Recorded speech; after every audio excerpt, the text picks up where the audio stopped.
మత్తుకు బానిసలు కావద్దు, జీవితాన్ని నాశనం చేసుకోవద్దని శ్రీకాకుళం జిల్లా ఎస్పీ కేవీ మహేశ్వరరెడ్డి పిలుపునిచ్చారు. శ్రీ వెంకటేశ్వర ఇంజనీరింగ్ విద్యా సంస్థలో జిల్లా పోలీస్ శాఖ ఆధ్వర్యంలో ప్రతిష్టాత్మకంగా నిర్వహించిన మాదక ద్రవ్యాల వినియోగం వలన కలిగే దుష్ప్రచార భావాలపై స్వచ్ఛ సంకల్పం పేరుతో యాంటీ డ్రగ్స్ అవేర్నెస్ కార్యక్రమాన్ని జిల్లా ఎస్పీ ముఖ్య అతిథిగా పాల్గొన్నారు. ఇక మాదక ద్రవ్యాలకు యువత దూరంగా ఉండాలని సూచించారు. గంజాయి, ధూమపానం, మద్యపానం వంటి మత్తు పదార్థాలకు బానిసలుగా మారి జీవితాన్ని నాశనం చేసుకోవద్దని కోరారు.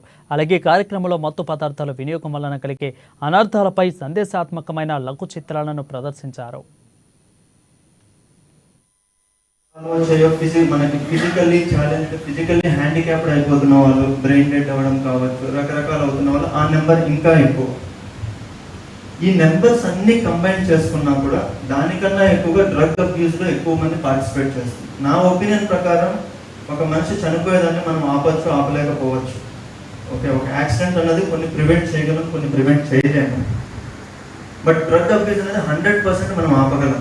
అంటే ఒక జనరేషన్ మొత్తం, సపోజ్ ఇప్పుడు నాకు శ్రీకాకుళం డేటానే తీసుకుంటే ఒక 200 మెంబర్స్ ఇప్పుడు యాక్సిడెంట్లో ఈ ఇయర్ ఇప్పటి వరకు చనిపోయారని అనుకుంటే, జస్ట్ ఎగ్జాంపుల్ చెప్తున్నాను, అట్లీస్ట్ 2000 మెంబర్స్ ఈ డ్రగ్ సబ్స్టెన్స్ అబ్యూస్లో ఉంటున్నారు. అంటే నాట్ ఈవెన్ 2